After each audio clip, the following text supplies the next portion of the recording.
ओम नमो तस्य भगवतो अरहतो सम्मा सम ओशो बोधिसत्व। ओम। मन द्वैत में जीता है। मन दो अतियों के बीच की यात्रा है।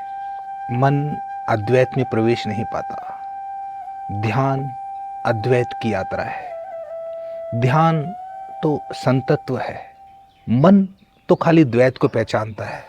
वो या तो सिक्के के एक पक्ष को पहचानता है या सिक्के के दूसरे पक्ष को पहचानता है।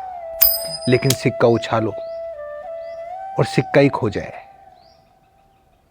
मन उस स्थिति के लिए बना ही नहीं है। ध्यान संतत्व की यात्रा है।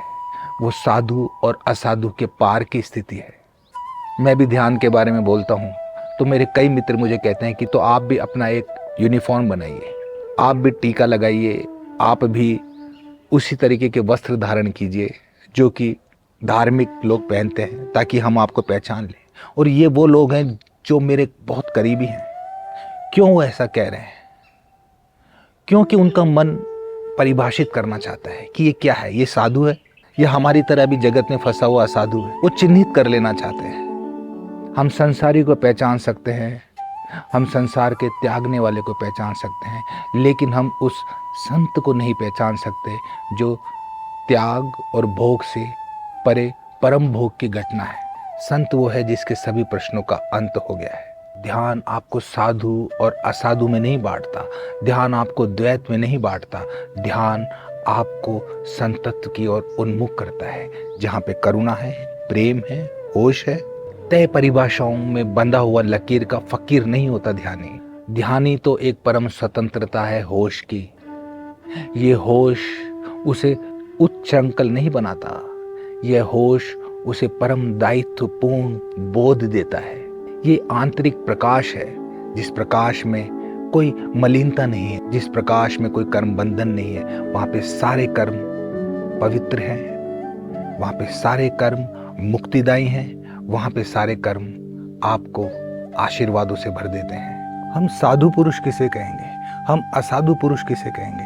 साधु वो है जो संसार से पलायन कर गया, जिसने भोगों का त्याग कर दिया, जिसने भोगों के दुखों को देखकर जानकर वो त्याग की ओर मुड़ गया। लेकिन ये मन के कार्य क्षेत्र की ही घटना है। एक अति से दूसरे अति पर शिफ्टिंग हो गई है। संतत्व पलायन नहीं है, संतत्व है होश। आप पलायन नहीं करते, आप होश में आ जाते हैं। लेकिन गृहस्थ से साधु हो जाना, असाधुता से साधुता की ओर बढ़ जाना, अच्छाई से बुराई की ओर, बुराई से अच्छाई की ओर बढ़ जाना, ये तो पलायन हुआ, ये तो भागना हुआ, मन का ही भागना हुआ इधर से उधर। ये कोई परम परिवर्तनकारी घटना नहीं घटित होती।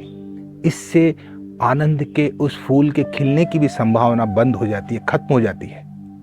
ये तो बिल्कुल ऐसे ही हुआ कि आपने एक बच्चे को नहलाया और उस गंदे पानी के साथ उस बच्चे को भी बहा दिया। हमें भागना नहीं है, हमें जागना है, हमें ध्यानस्थ होना है, योगस्थ होना है। तभी परम प्रेम, परम आनंद जीवन में घटित होता है। ध्यान आपको उसी परम होश में लेकर आता है।